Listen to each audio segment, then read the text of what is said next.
Tuhan memberkati. Saya Pendeta Markus Escobar dan hari ini kita harus belajar tentang buku Wahyu 13.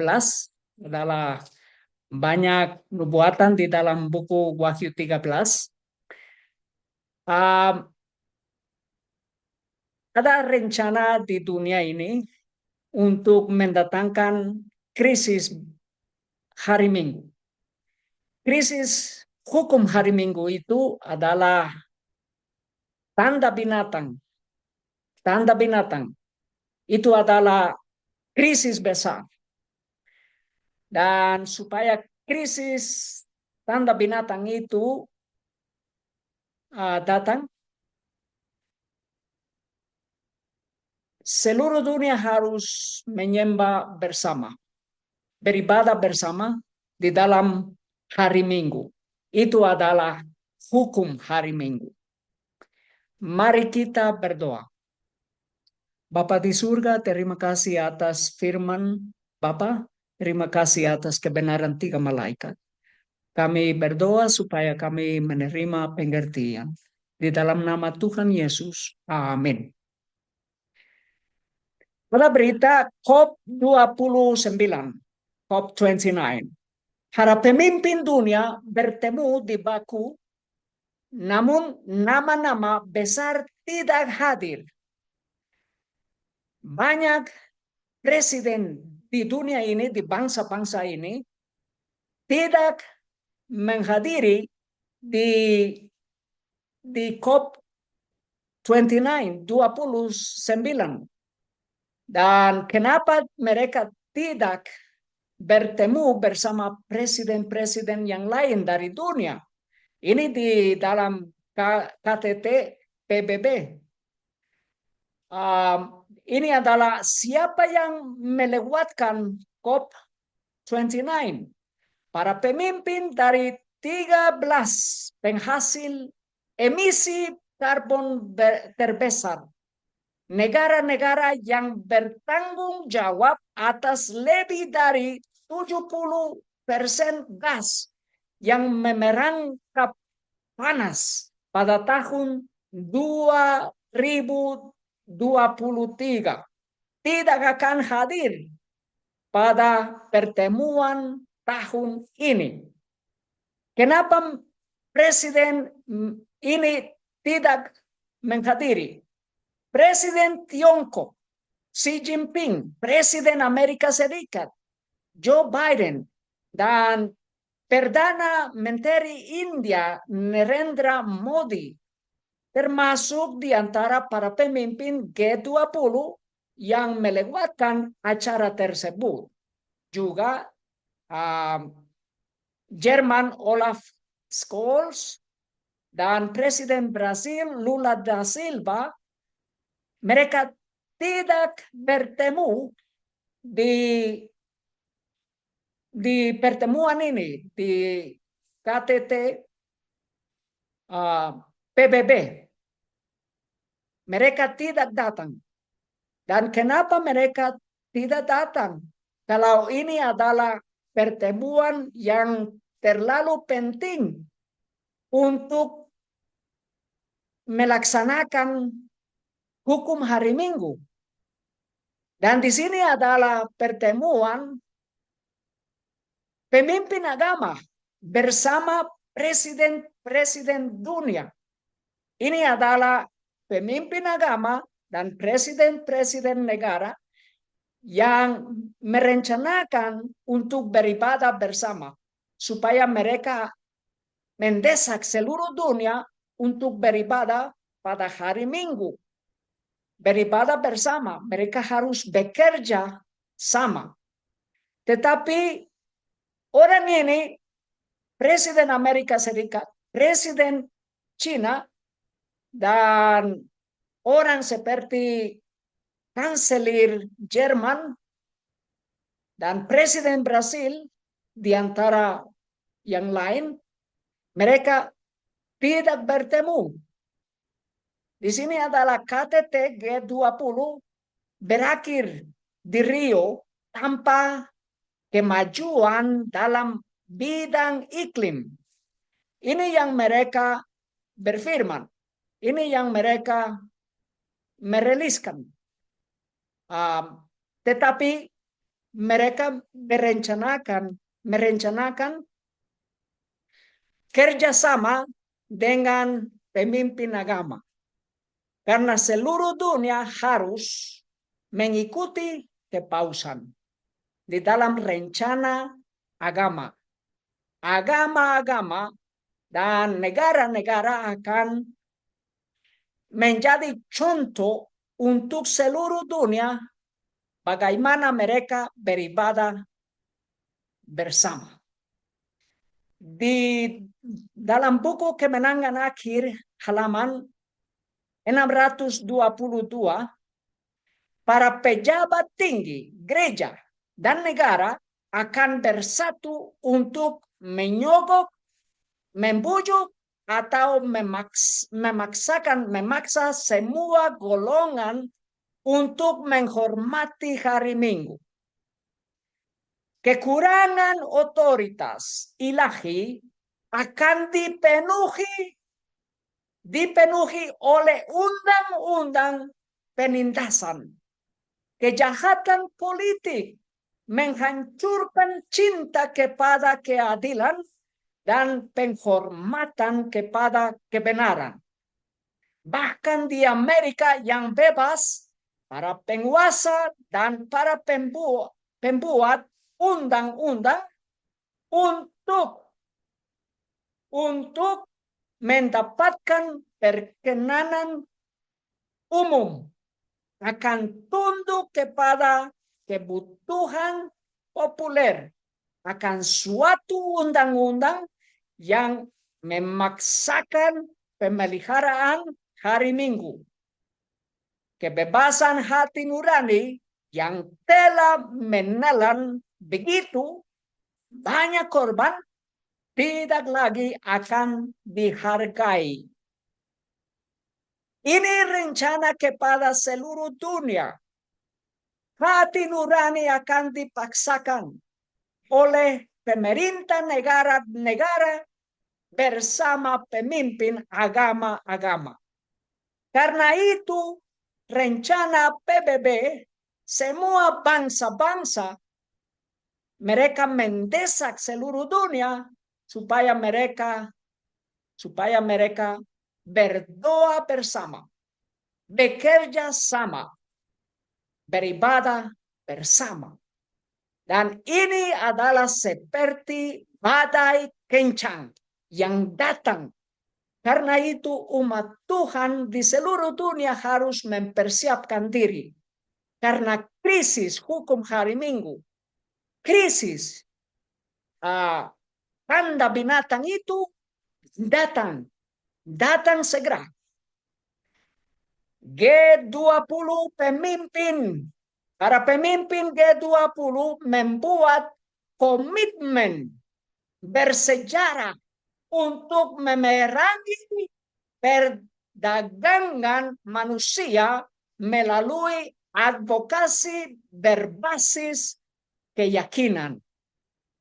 Ini di dalam G20, para pemimpin agama bersama pemimpin-pemimpin negara, presiden-presiden negara.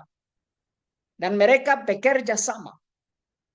Pencapaian penting ini dimulai pada KTT Sosial G20, di mana delegasi forum antaragama G20 berpartisipasi dalam berbagai kelompok kerja yang meninjau dan merevisi rekomendasi kebijakan, rekomendasi dari ajaran-ajaran pemimpin agama kepada presiden-presiden negara-negara dunia. Bekerja dalam kelompok internasional dan berbahasa Portugis, delegasi IF 20, ini agama 20, berhasil mengadvokasi penyertaan perdagangan manusia dan kerja paksa dalam rekomendasi akhir pertemuan puncak tersebut kepada Presiden Brasil Luiz Inácio Lula da Silva. Perkembangan isu ini mulai dari advokasi masyarakat sipil hingga deklarasi pemimpin G20 menunjukkan semakin besarnya pengaruh suara agama dalam diskusi kebijakan global. Di sini adalah suara agama dan ini adalah gerakan bersejarah. Kenapa? Karena agama bersama pemerintah di seluruh dunia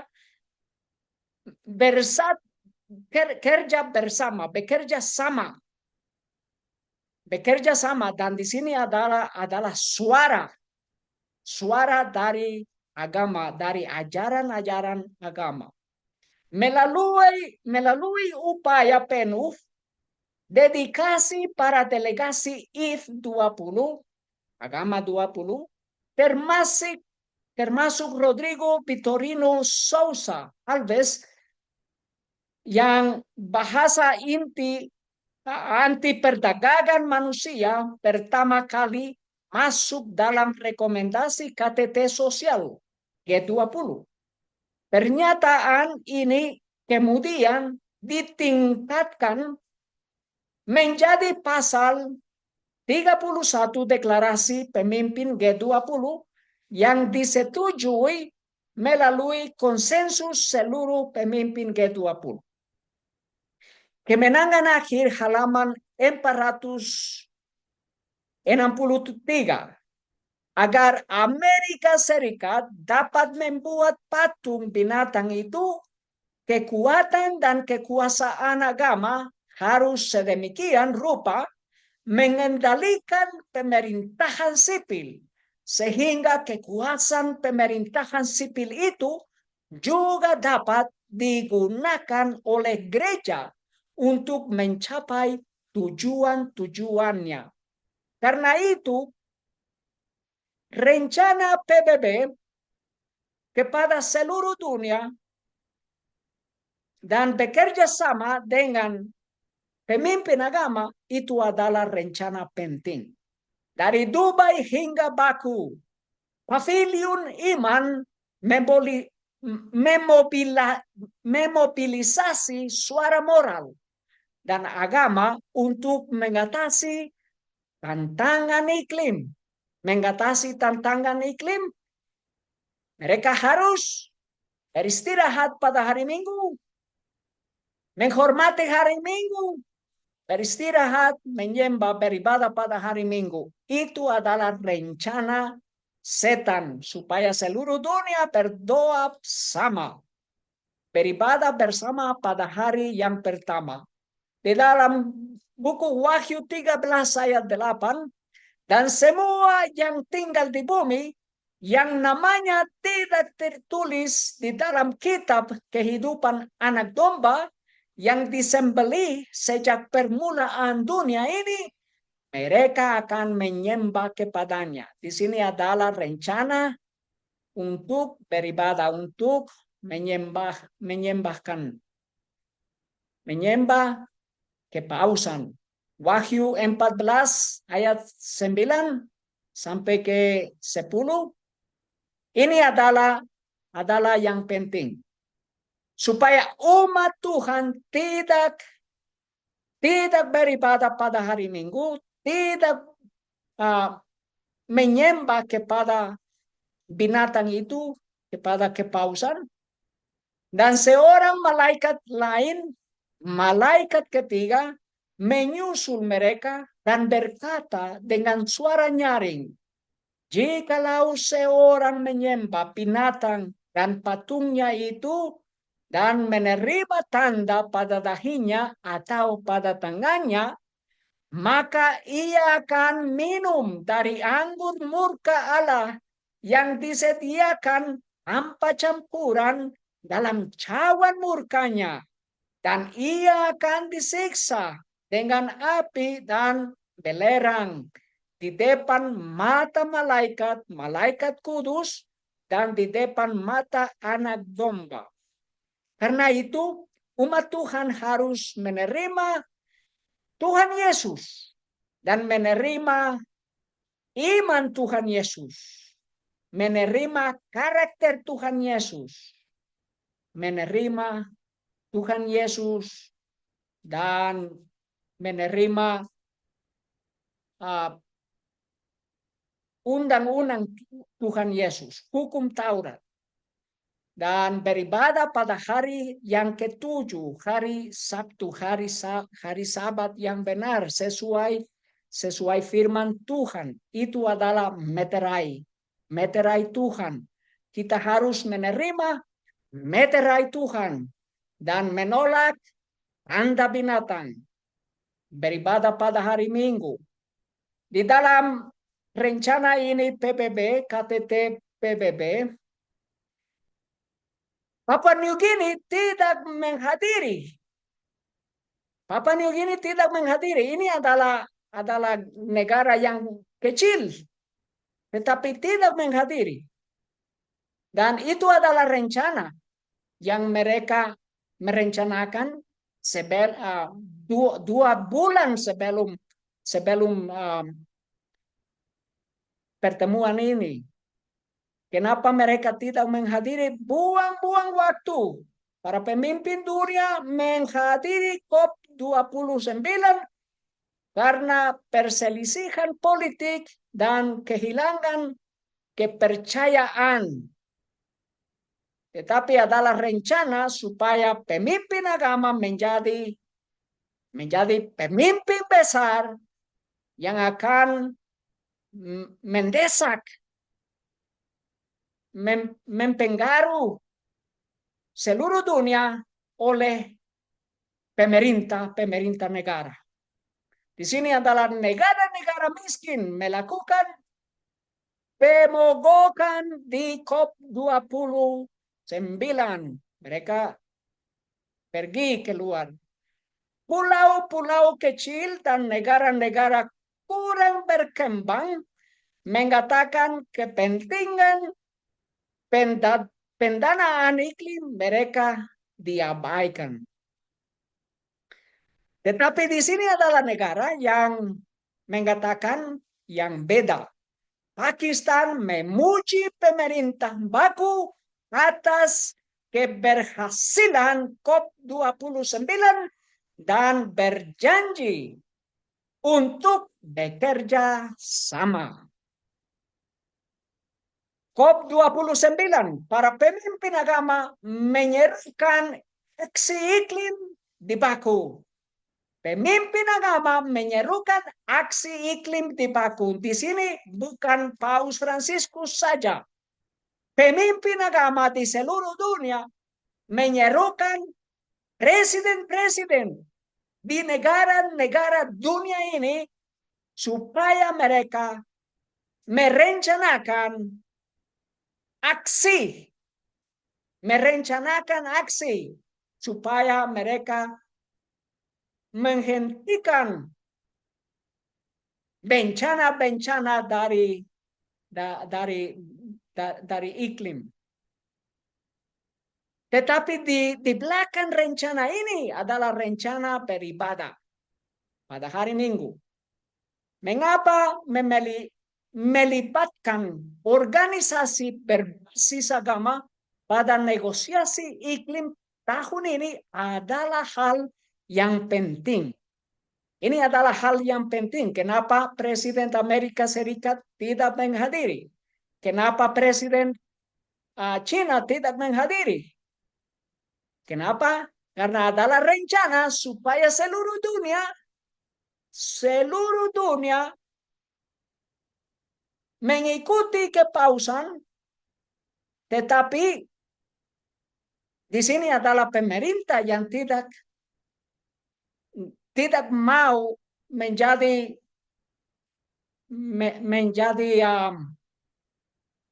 menjadi fokus supaya mereka seluruh dunia menfokus kepada pemimpin agama. Tetapi rencana pemimpin agama adalah rencana bangsa-bangsa di seluruh dunia. Untuk tahun kedua, berturut-turut COP akan menampilkan iman, pavilion iman, tempat hadir 100 organisasi berbasis agama akan berkumpul dan membawa perspektif moral. Ini adalah perspektif agama, supaya mereka bekerja sama dengan pemerintah-pemerintah negara-negara dunia. Ini adalah suara moral dan etika ke dalam inti negosiasi iklim, terlibat dalam perbincangan ini, dan dengan organisasi-organisasi ini akan menjadi lebih penting dari sebelumnya di COP29, karena segala upaya untuk mendanai dan mendukung transisi iklim yang adil tanpa mempertimbangkan agama hampir pasti akan gagal. Kalau mereka tidak menggunakan agama, rencana PBB akan gagal. Pada dasarnya, meskipun perubahan iklim mungkin merupakan fenomena ilmiah, penanganannya merupakan upaya geografi manusia.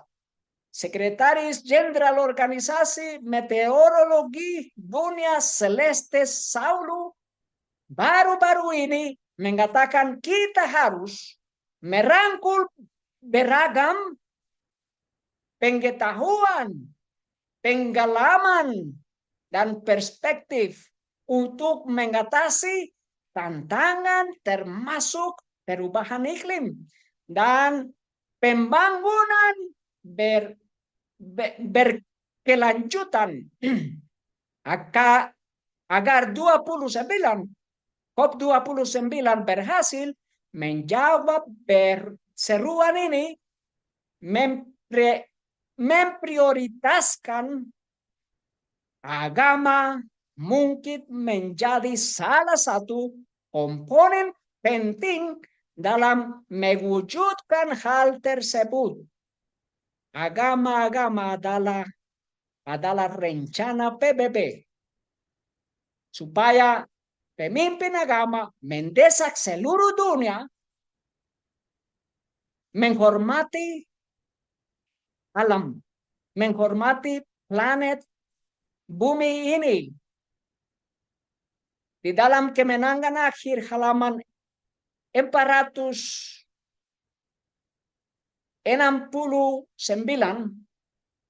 tetapi orang-orang Kristen pada generasi-generasi terdahulu memelihara hari Minggu. Ini menyangka dengan berbuat demikian mereka sedang memelihara hari Sabat Alkitab. Dengan demikian sekarang orang-orang Kristen yang benar di tiap-tiap gereja tidak terkecuali persekutuan Roma Katolik yang dengan jujur percaya bahwa hari Minggu adalah hari Sabat yang ditetapkan oleh Ilahi. Allah menerima kesungguh-sungguhan tujuan mereka dan integritas mereka di hadiratnya.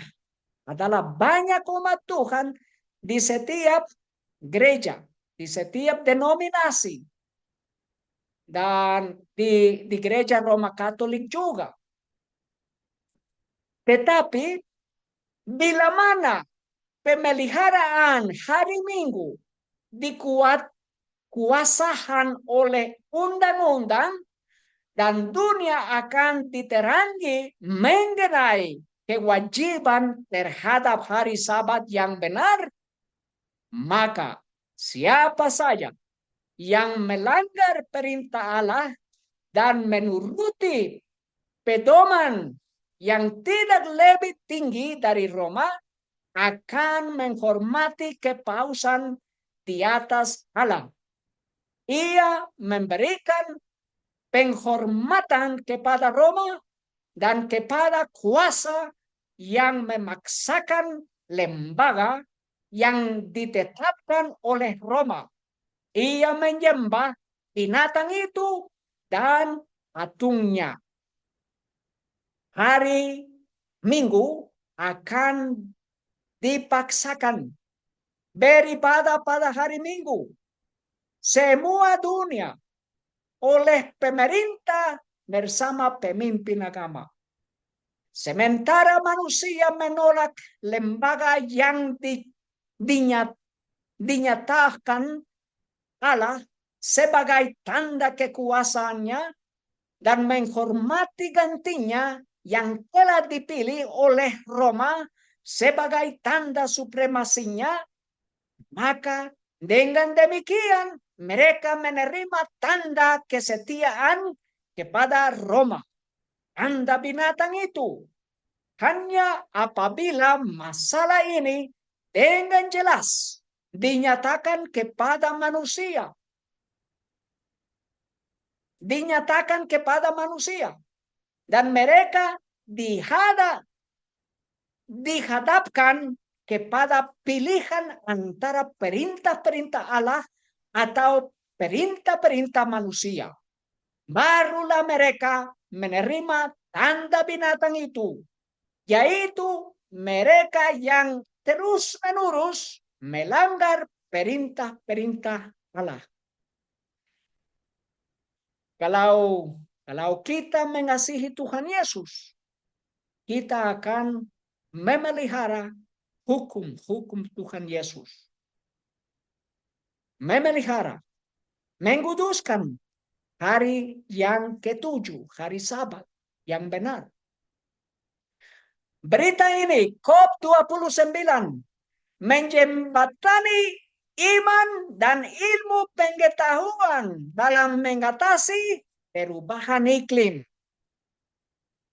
Menjembatani pemimpin agama bersama pemerintah.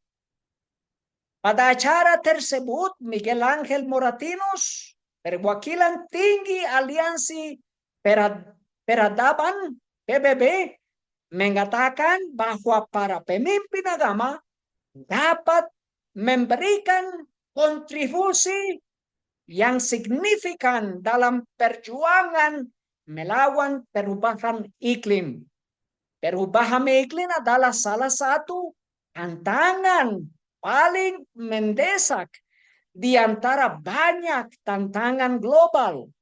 Pemerintah Azerbaijan yang menjadi tuan rumah COP29 menyadari betul bahwa negara-negara tidak akan mampu mengatasi tantangan ini sendirian.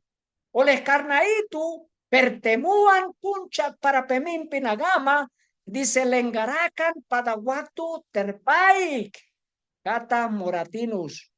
Ini adalah KTT yang terlalu penting. Terlalu penting. Laudato Si. Ini adalah berita Laudato Si mewakili Rerum Novarum yang baru, kata Kardinal Rodriguez di Fordham. Dokumen Laudato Si dimaksudkan untuk memberikan panduan moral kepada para pemimpin dunia yang akan membahas perubahan iklim pada konferensi di Paris akhir bulan ini. Ini dalam tahun 2015. Dokumen penting ini adalah Laudato Si. Dan di dalam dokumen ini adalah hukum hari Minggu. Beribadah, beristirahat pada hari Minggu supaya mereka melindungi dunia, melindungi planet ini. Dan di sini mereka mengatakan ini adalah suara moral kepada pemerintah agama. Ini adalah suara moral dari Paus Fransiskus kepada presiden-presiden di negara-negara di dunia. Dan di sini adalah berita dari berita Roma Katolik juga, ini juga Laudato Si 237 hari Minggu. Kenapa hari Minggu? Karena ensiklikal surat itu, dokumen itu adalah dokumen kepada pemerintah-pemerintah di dunia beristirahat, beribadah pada hari Minggu supaya bencana-bencana alami, bencana-bencana akan berakhir. Di sini adalah pada hari Minggu. Ini adalah berita, adalah dokumen dari Paus Fransiskus. Pada hari Minggu, partisipasi kita dalam Ekaristi mempunyai arti khusus. Hari Minggu seperti Sabat Yahudi dimaksudkan sebagai hari yang memulihkan hubungan kita dengan Tuhan, dengan diri kita sendiri, dengan orang lain, dan dengan dunia. Minggu adalah hari kebangkitan, hari pertama penciptaan baru. Ini adalah dokumen yang mereka mengatakan adalah panduan moral kepada pemimpin dunia dari Fransiskus. Dan pada Desember 2015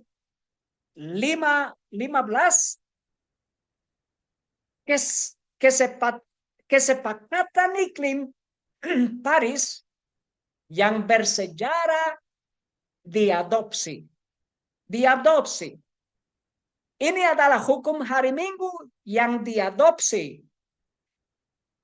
pada tahun 2015 dan pada tahun 2016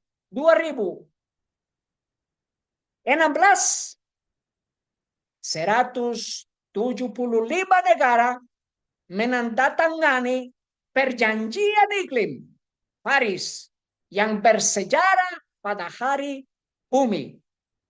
Dari tahun ini, hukum hari Minggu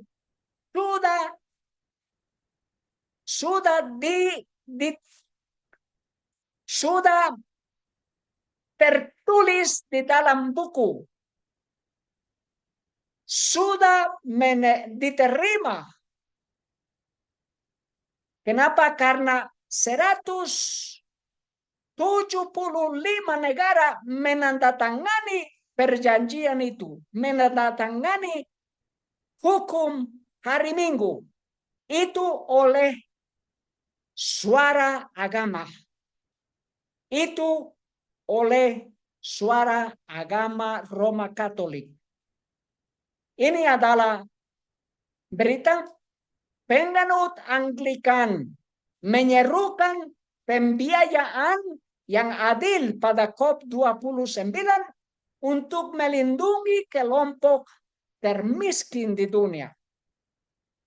Dalam pidato yang dipersiapkan untuk konferensi tingkat tinggi pemimpin iman pra-COP, Uskup Agung Giulio Murray berbicara tentang peran para pemimpin agama dan organisasi keagamaan dalam mendorong masa depan yang hijau.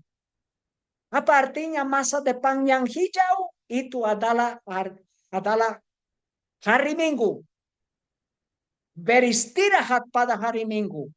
itu adalah rencana masa depan yang hijau dan meningkatkan kesadaran mengenai upaya memerangi perubahan iklim. Sebagai umat beragama, kita dipanggil untuk mendorong masa depan yang ramah lingkungan dan meningkatkan kesadaran untuk memerangi perubahan iklim. Kita menghadapi tantangan ini saat kita berbagi rasa hormat dan rasa hormat terhadap dunia kita, dan kita melakukannya bukan karena keyakinan dan harapan yang kita miliki, namun juga sebagai respons terhadap martabat setiap umat manusia di planet ini. Ini adalah kata penganut Anglikan. Di dalam Kemenangan Akhir halaman 622, mereka yang menghormati sahabat Alkitab akan dinyatakan sebagai musuh-musuh hukum dan ketertiban, sebagai yang merusakkan batasan moral masyarakat, yang menyebabkan anarki dan korup, dan yang mendatangkan hukuman atas dunia ini. Penganiayaan akan datang melanda umat Tuhan. Penurutan mereka yang rela akan dinyatakan sebagai sifat keras kepala, kedegilan, dan penghinaan kepada penguasa. Mereka akan dituduh tidak suka kepada pemerintah. Para pendeta yang menolak kewajiban hukum ilahi akan menyampaikan dari mimbar tanggung jawab untuk mentaati kekuasaan sipil sebagai yang ditetapkan oleh Allah. Di gedung-gedung legislatif dan ruang-ruang pengadilan, para pemelihara hukum akan disalahgambarkan dan dihukum. Kata-kata mereka akan diberi wama, corak, kepalsuan, dan motif-motif mereka akan diartikan sebagai yang paling buruk. Tetapi umat Tuhan harus bekerja kepada Tuhan Yesus, melayani Tuhan Yesus, berkhotbah sesuai firman Tuhan Yesus. Sebelum 7 malapetaka yang terakhir melanda dunia ini, umat Tuhan harus berkhotbah sesuai firman Tuhan. Berita ini agama-agama dunia untuk planet hijau. Kirnana Jamaluddin menyerukan kolaborasi antara agama dan aksi iklim. Apa itu Green Sunday? Pemerintah menerapkan Minggu Hijau sebagai solusi terhadap krisis iklim. Minggu Hijau itu beristirahat pada hari Minggu sesuai dokumen kepausan, sesuai dokumen Paus Fransiskus Laudato Si, beristirahat pada hari Minggu. Itu adalah rencana PBB planet hijau. Hari Minggu hijau tiba akhir pekan ini. Tahun ini akan ada 4 hari Minggu hijau yang dipromosikan oleh Dewan Kota Santo João de Madeira. Di bagian yang sama di Avenida Dr. Renato Araujo. Selain edisi Mei ini, agenda lainnya dijadwalkan berlangsung pada 18 Juni, 2 Juli, dan 24 September.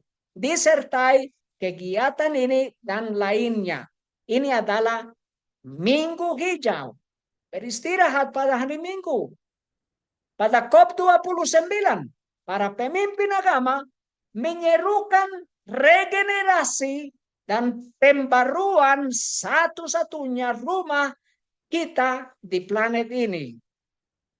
Aliansi ACT, Dewan Gereja Dunia, dan Federasi Lutheran Dunia, semuanya merupakan bagian dari komite penghubungan antaragama.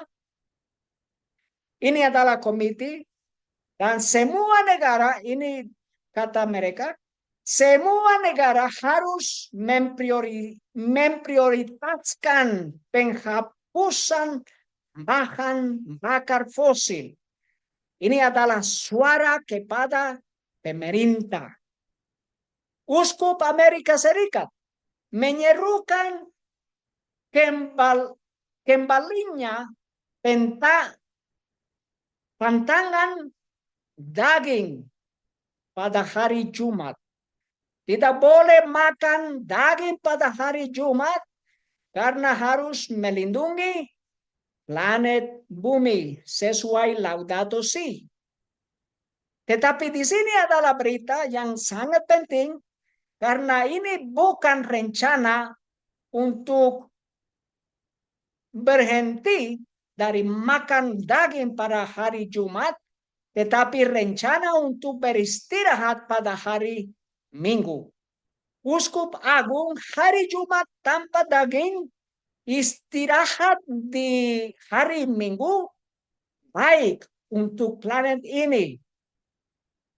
Dan di sini adalah rencana untuk melaksanakan hari Minggu, beristirahat pada hari Minggu.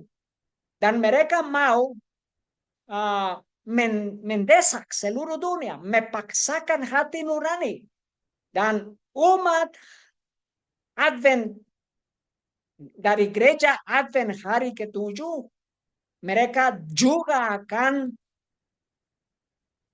dipaksakan untuk beristirahat pada hari Minggu.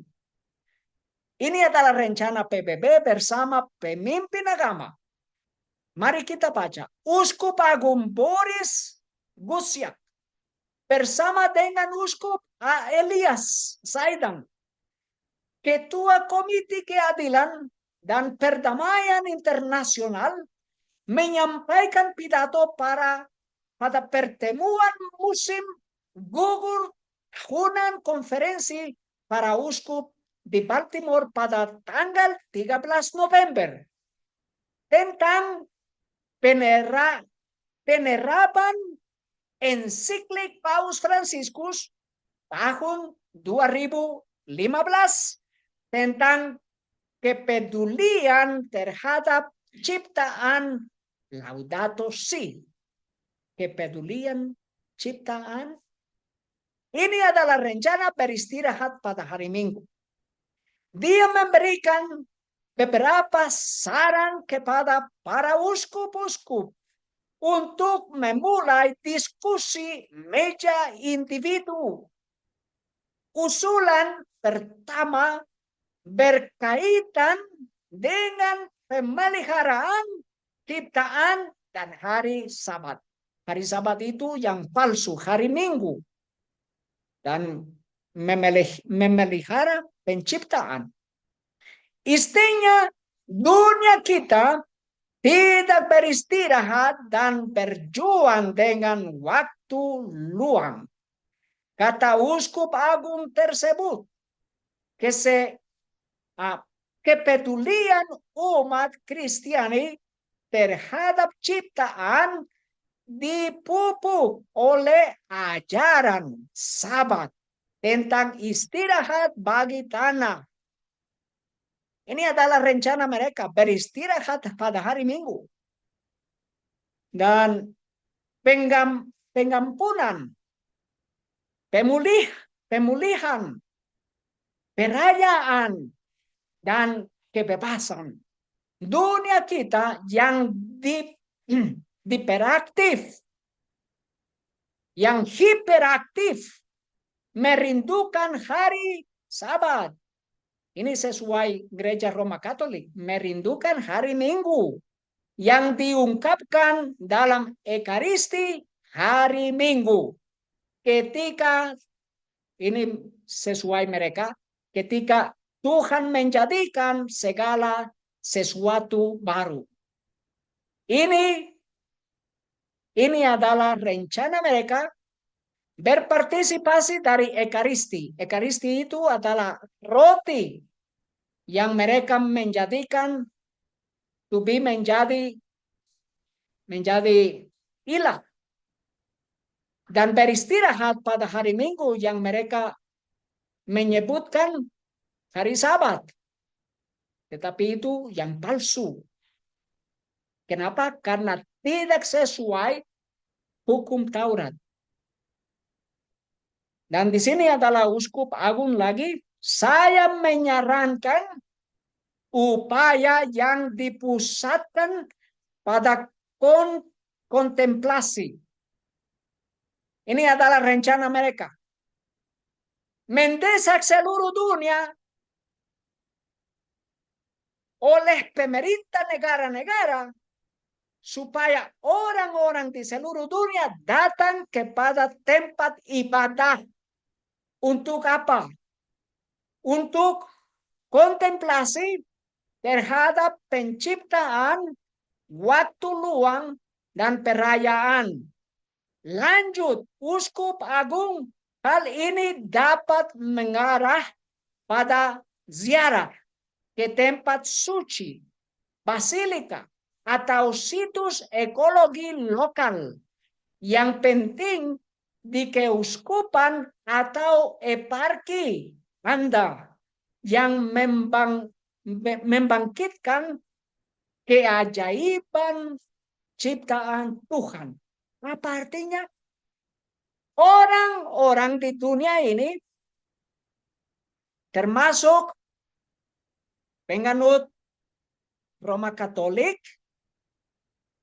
harus berpartisipasi dalam Ekaristi atau berpartisipasi dalam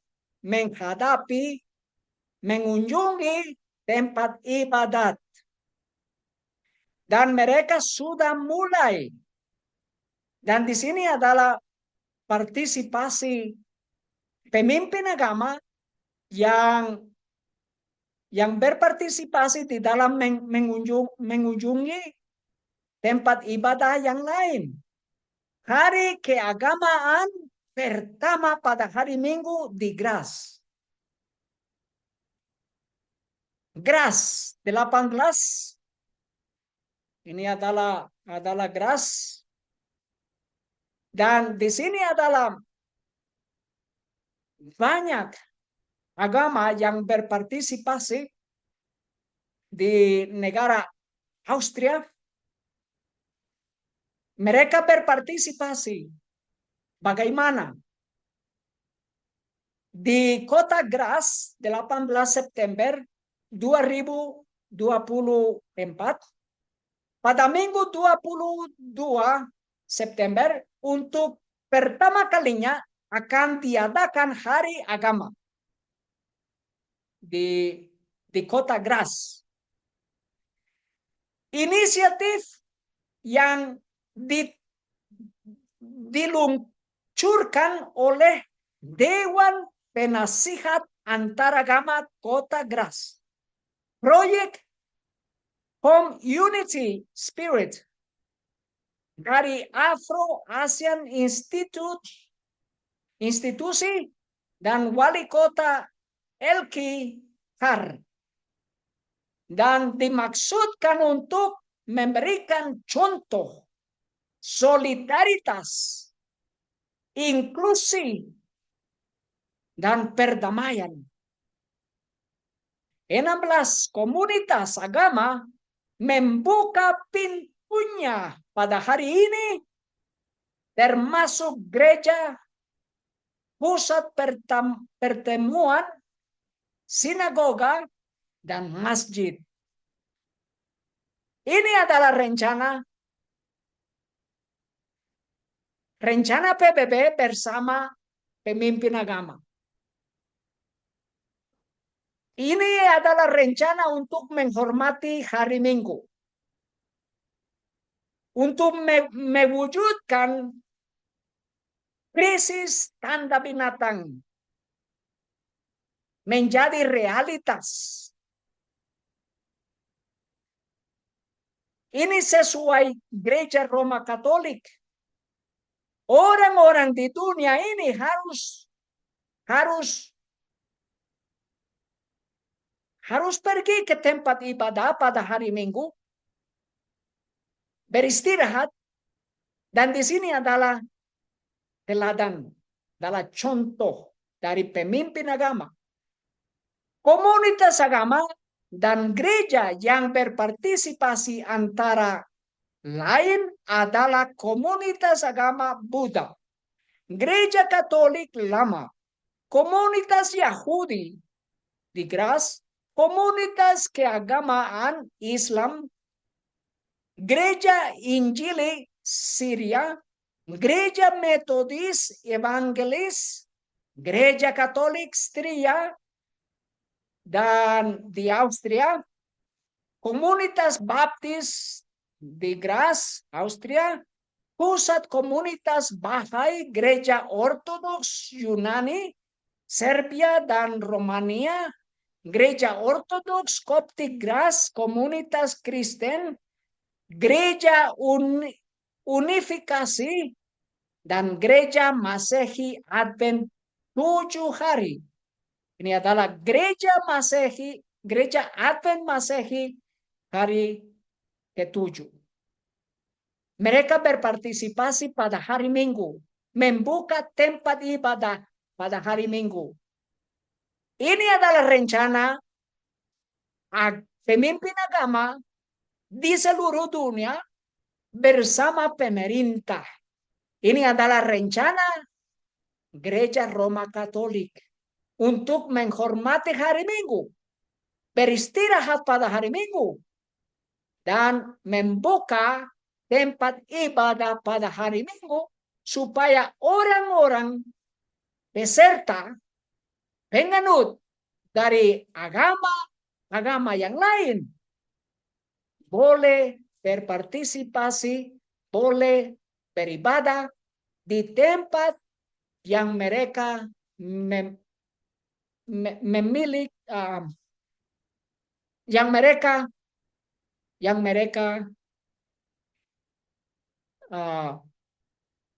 mau. Dan kenapa gereja Advent berpartisipasi di dalam rencana ini? Karena di masa depan seluruh dunia akan dipaksakan beristirahat pada hari Minggu. Dan mereka akan dipaksakan pergi ke tempat beribadah pada hari Minggu. Tempat ibadah. Bagaimana? Di sini adalah berita. Melewatkan gereja, berangkat lunak, pengenalan wajah, mungkin melacak Anda. 30 gereja di seluruh dunia menggunakan pengenalan wajah untuk melacak jemaat yang melewatkan kebaktian. Di seluruh dunia penduduk di kota-kota akan dipaksakan pergi ke gereja, dan mereka akan dipaksakan oleh teknologi. Rencana tidak boleh belanja, tidak boleh membeli atau menjual kalau tidak mau menerima Anda binatang itu. Kalau tidak mau beristirahat pada hari Minggu, dia akan dihukum. Tidak boleh belanja. Tidak boleh bekerja di kota. Tidak boleh menerima hidup acara kota. Di sini adalah rencana mereka. Seluruh dunia akan dipaksakan mengunjungi tempat ibadah pada hari Minggu. Dan tempat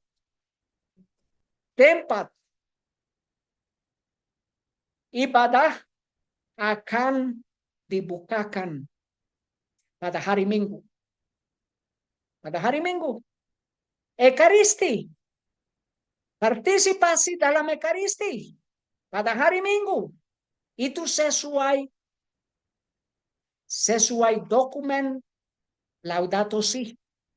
Dan di sini adalah berita Ekaristi dapat memberikan komitmen kembali umat beriman untuk memelihara ciptaan. Memelihara ciptaan, melindungi planet ini. Sebuah pengalaman Ekaristi sejati dapat membuat umat beriman kembali berkomitmen untuk memelihara ciptaan Tuhan. Kata dua uskup Katolik Amerika dalam pesan bersama untuk hari doa sedunia untuk peduli ciptaan. Untuk melindungi ciptaan harus berpartisipasi dalam Ekaristi. Beristirahat dan menyembah pada hari Minggu. Tetapi sesuai Ibrani, buku Ibrani, Ekaristi itu adalah berhala dan hujatan terhadap Tuhan Yesus. Kenapa?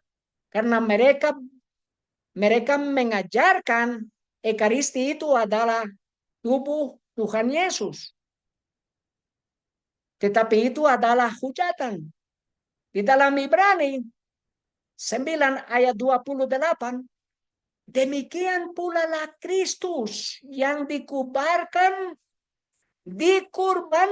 satu kali. Di dalam misa, berapa kali mereka membunuh Tuhan Yesus? Banyak kali. Membunuh Tuhan Yesus itu sesuai hujatan.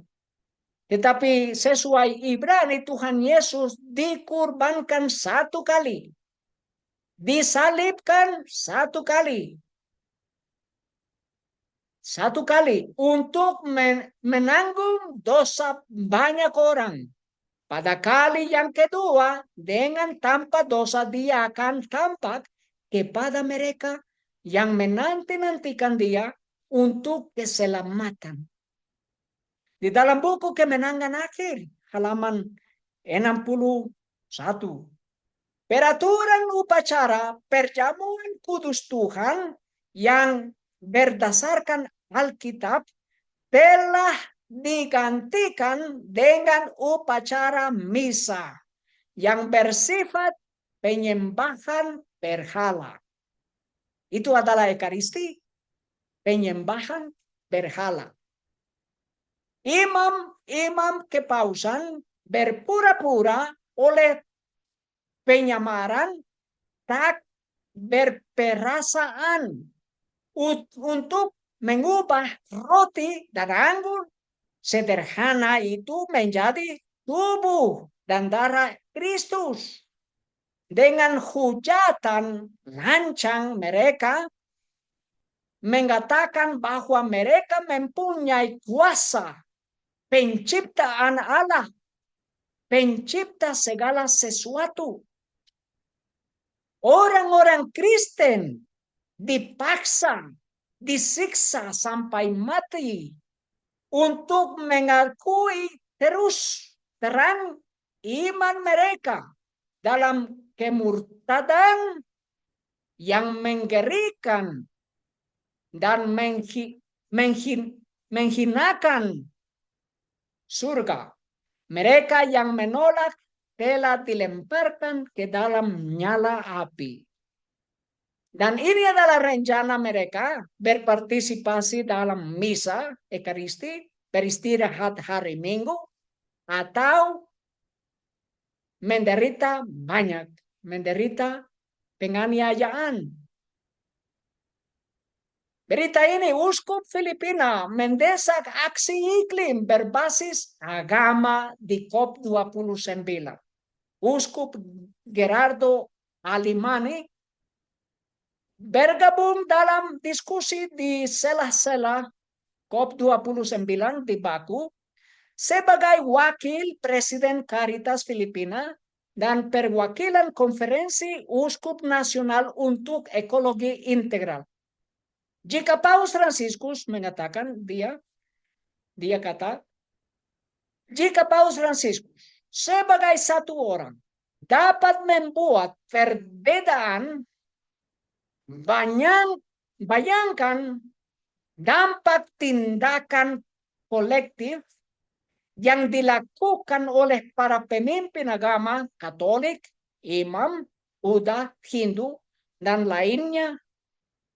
Katanya, perjuangan melawan perubahan iklim bukan hanya tentang menyelamatkan bumi. Ini tentang menyelamatkan umat manusia dan membina hubungan yang lebih dalam dengan ciptaan dunia. Ini adalah rencana spiritualitas, rencana moral dari gereja. Ciptaan,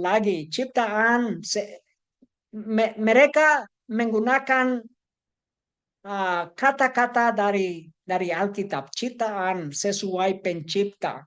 Tetapi mereka menghubungkan ini dengan hari Minggu, hari yang salah. Ciptaan itu sendiri adalah seorang guru desak para pemimpin agama pada kebaktian doa COP29. Di sini adalah kebaktian.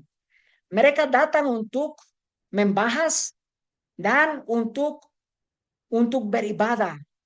Untuk beribadah. Saat COP29 dibuka hari ini di Baku, Azerbaijan, Dewan Gereja Dunia mengatakan kebaktian ekumenis online di mana pendeta Carissa Suli, Presiden United Church di Australia, menyampaikan khotbah yang mendesak tindakan tegas demi keadilan iklim. Dan di sini adalah berita yang sedih karena ADRA, ini adalah ADRA dari negara Jerman, tetapi ini adalah ADRA internasional juga, ADRA dari General Conference. ADRA memperjuangkan solusi ketahanan iklim untuk masyarakat rentan. Ini adalah ADRAS di tempat ini bekerja sama dengan agama, bekerja sama dengan pemerintah negara di dunia. ADRA memperjuangkan solusi ketahanan iklim untuk masyarakat rentan. Dan di sini adalah sosial keadilan. ADRA mendesak pemimpin global,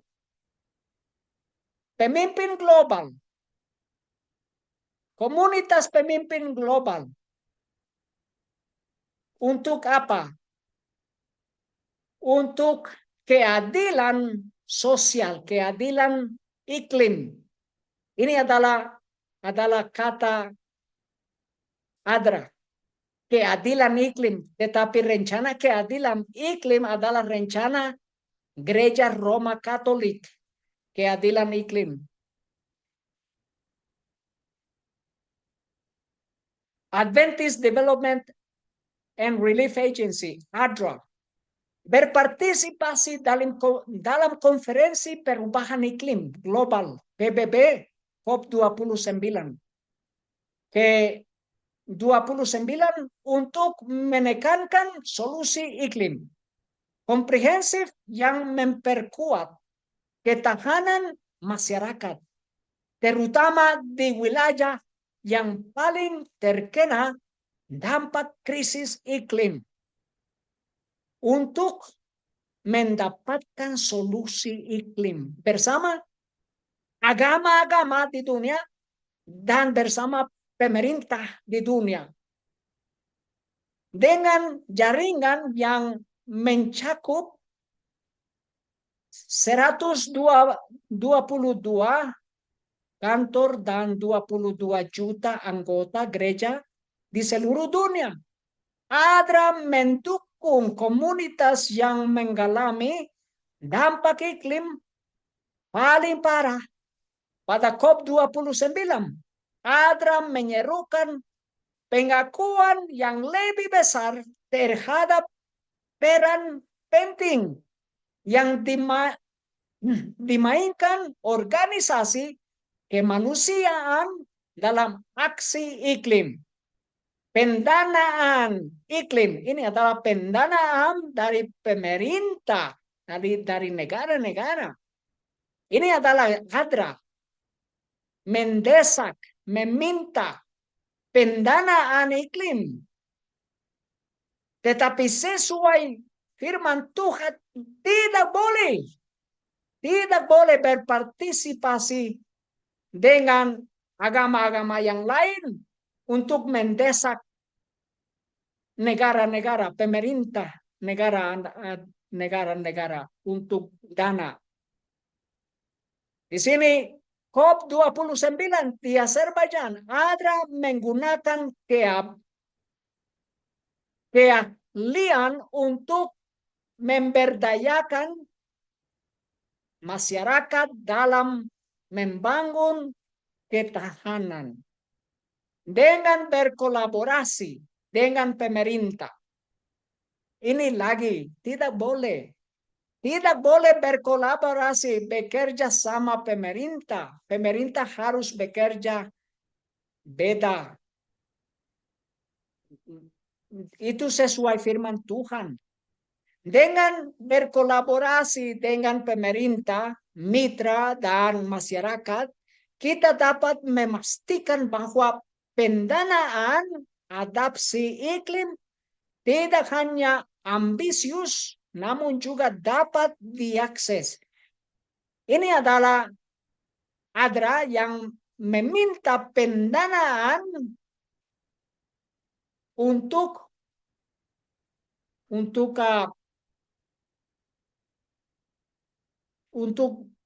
melindungi planet ini terhadap perubahan iklim. Dan keterlibatan kami di COP29 adalah tentang mendorong kebijakan yang praktis dan inklusif yang membuat perbedaan nyata di lapangan, kata Karina Rowley. Sesuai Testimonies for the Church adalah tulisan dari Roh Nubuat. Tuhan telah memberi kita petunjuk yang jelas mengenai pekerjaan kita. Kita harus mewartakan kebenaran mengenai hari Sabat Tuhan untuk menutupi pelanggaran yang telah dilakukan terhadap hukumnya. Kita harus melakukan semua yang kita bisa untuk mencerahkan, mereka yang tidak tahu. Namun kita tidak boleh bersekutu dengan orang-orang dunia untuk menerima bantuan keuangan. Tidak boleh menerima dana. Tidak boleh meminta dana dari negara-negara. Mandat spiritual untuk merawat bumi. Lisa Sullivan duduk di sudut aula luas yang dimaksudkan untuk acara sampingan COP29, sibuk berbicara kepada orang-orang tentang bagaimana iman dapat menyelamatkan planet ini dan menjadi kekuatan yang menentukan dalam menghadapi dampak perubahan iklim. Bagaimana? Mengutip ensiklik Laudato Si, Paus Franciscus, ia menguraikan mandat spiritual untuk merawat bumi sebagai tanggung jawab suci. Ini sesuai Sullivan ini. Tetapi di dalam buku Wahyu 13 ayat 12 adalah rencana ibadah yang melanggar Tuhan Yesus. Dan dia menjalankan di hadapannya seluruh wewenang binatang buas yang pertama. Dan dia membuat bumi dan orang-orang yang tinggal di dalamnya supaya menyembah binatang buas yang pertama. Yang luka kematiannya telah disembuhkan. Ayat Wahyu 13 ayat 16. Dan dia membuat semua orang, kecil dan besar, juga kaya dan miskin, bahkan merdeka dan hamba, supaya dia memberikan kepada mereka sebuah tanda pada tangan kanan mereka atau pada dahi mereka. Seluruh dunia akan menyembah kepadanya, tetapi adalah satu kelompok yang kecil yang tidak akan menyembah. Itu orang yang nama mereka adalah tertulis di dalam buku kehidupan Tuhan Yesus. Tetapi di sini adalah berita yang sedih lagi. Karena gereja Advent hari ke-7 di negara Italia berpartisipasi dalam misa. Dan di sini anak kecil bersama pemimpin agama gereja Advent. Dan di sini adalah berita di dalam bahasa Italiano. Sukses besar untuk acara 100 tahun pramuka di Mazara del Vallo. Sekitar 500 pramuka kemarin pagi mengikuti acara 100 tahun pramuka di Mazara del Vallo yang diselenggarakan oleh Asosiasi Pemandu dan Pramuka Katolik Italia, Asosiasi Pramuka Advent, ini adalah gereja Advent Italia, Asosiasi Pemandu dan Pramuka Katolik Italia. Tujuan dari penyelenggara seperti yang digaris bawahi dalam berbagai intervensi adalah untuk menciptakan jembatan antara masa lalu dan masa depan untuk menjaga semangat pramuka tetap hidup di masyarakat. Ini untuk menjadi jembatan antara masa lalu dan masa depan. Jembatan antara gereja Advent dan antara gereja Katolik. Sesuai Testimonies for the Church, halaman 84, kita sekarang harus menggunakan semua kemampuan yang kita percayakan dalam memberikan pekabaran peringatan terakhir kepada dunia. Dalam pekerjaan ini kita harus menjaga individualitas kita. Kita tidak boleh bersatu dengan perkumpulan rahasia atau serikat buruh. Kita harus berdiri bebas di dalam Tuhan dan terus-menerus memandang kepada Kristus untuk mendapatkan petunjuk. Tidak boleh berpartisipasi dengan misa. Itu adalah hujatan.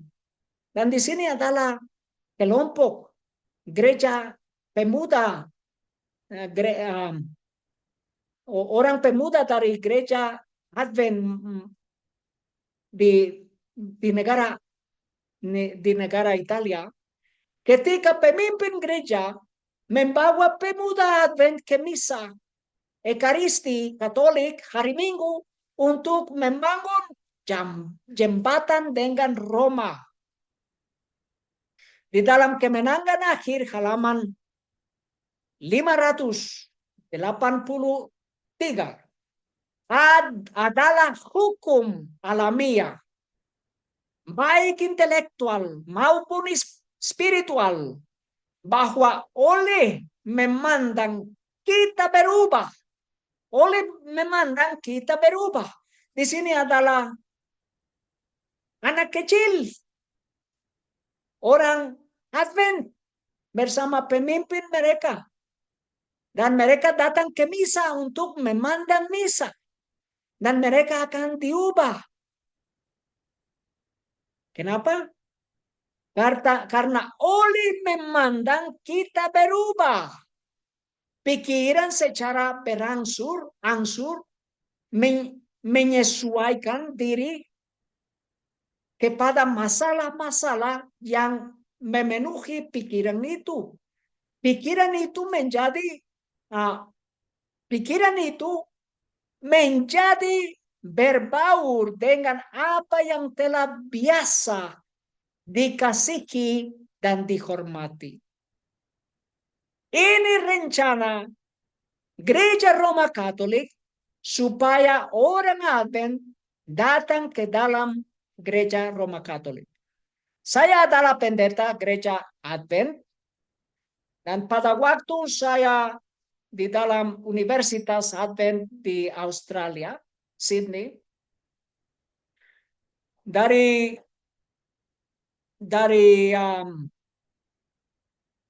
dari guru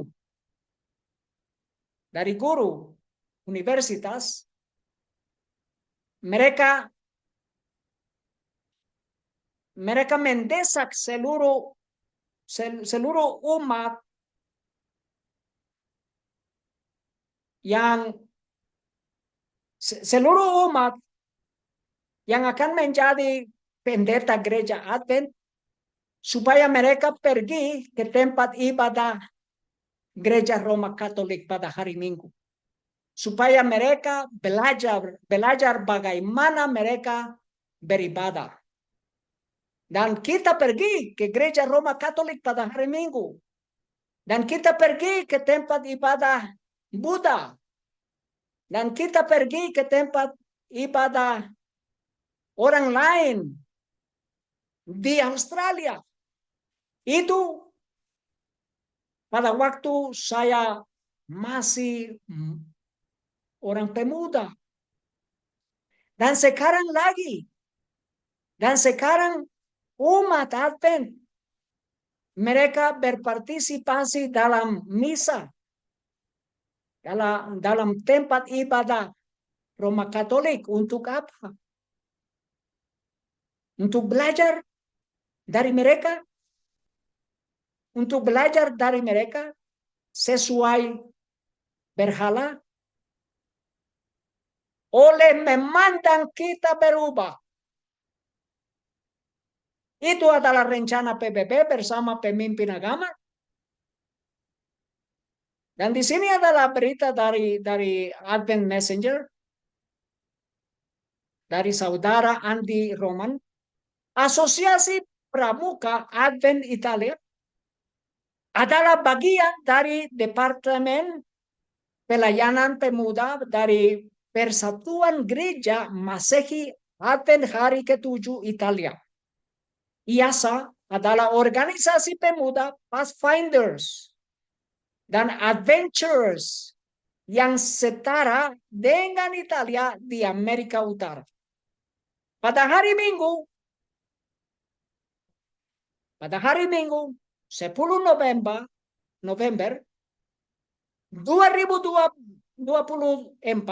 para pemimpin regional dan lokal dari Asosiasi Pramuka Advent Italia memutuskan untuk bergabung dengan Pramuka Katolik Roma di kota Masara del Valle di Pulau Sisilia, Italia, untuk merayakan 100 tahun kepanduan dalam sebuah upacara yang dimulai dengan perayaan Misa Ekaristi di Gereja Katolik Roma. Ini adalah kelompok delegasi Advent yang terdiri dari anak-anak, remaja, dan pemimpin gereja. Di sini juga pemimpin pemuda Advent Manuela Erbini, kiri pendeta Advent Alessandro Butera, kedua dari kiri, dan Uskup Katolik Roma Giordanella di sebelah kanan. Sini adalah orang yang seperti orang Advent, tetapi serigala. Uskup Katolik kiri dengan pendeta Advent kanan. Partisipasi pejabat gereja dalam inisiatif lintas agama untuk memperkuat hubungan mereka dengan kepausan dengan biaya sendiri adalah hal yang wajar. Namun mengeksploitasi kepolosan anak-anak sebagai pengaruh politik dalam upaya mencapai persatuan dengan Roma adalah hal yang berbeda. Anak-anak dan remaja tidak dipenuhnya memahami atau setuju dengan apa yang terjadi di gereja Katolik. Para pendeta dan pemimpin kita harus melindungi generasi muda kita daripada menempatkan mereka sebagai pihak yang berperan dalam interaksi yang tidak alkitabiah ini. Sesuai Matius 7 ayat 15. Namun waspadalah terhadap nabi-nabi palsu yang datang kepadamu dalam pakaian bulu domba, tetapi di dalamnya mereka adalah serigala yang buas. Ayat 20, jadi dari buahnya lah kamu akan mengenal mereka seutuhnya.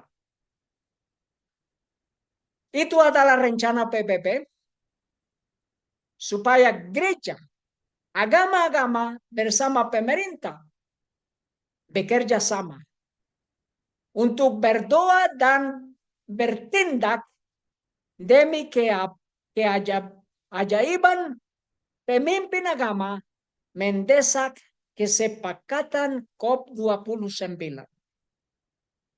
Ini adalah suara moral. Suara COP29, suara aksi lintas agama. Dan orang-orang Advent harus mempersiapkan diri. Pelanggaran itu, ini dari buku Testimonies for the Church. Pelanggaran hampir mencapai batasnya. Kebingungan memenuhi dunia dan teror besar akan segera menimpa umat manusia.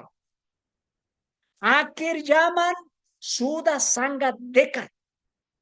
Kita yang mengetahui kebenaran harus bersiap menghadapi apa yang akan segera menimpa dunia sebagai kejutan yang luar biasa.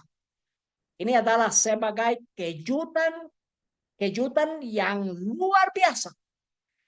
Seperti gempa bumi yang orang tidak menanti-nantikan.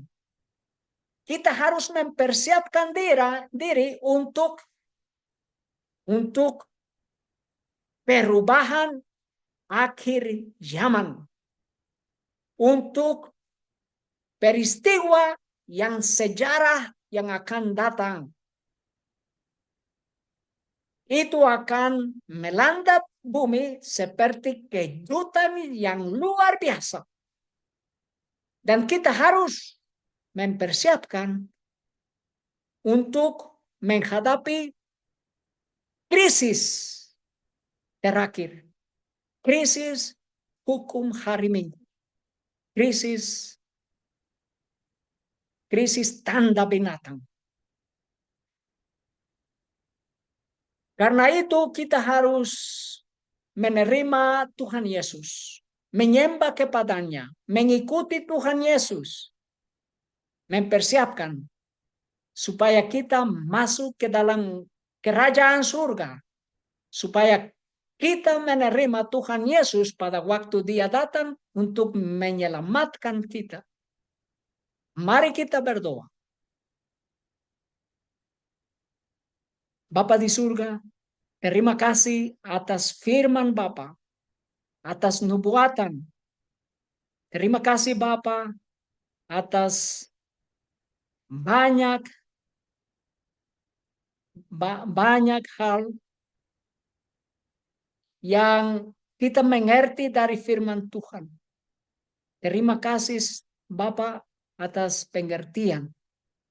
Dan kami berdoa supaya kami menerima Tuhan Yesus setiap hari. Melayani Tuhan Yesus, mengikuti Tuhan Yesus. Terima kasih Bapa. Di dalam nama Tuhan Yesus. Amin. Terima kasih. Tuhan memberkati. Dan sampai masa depan lagi. Amin.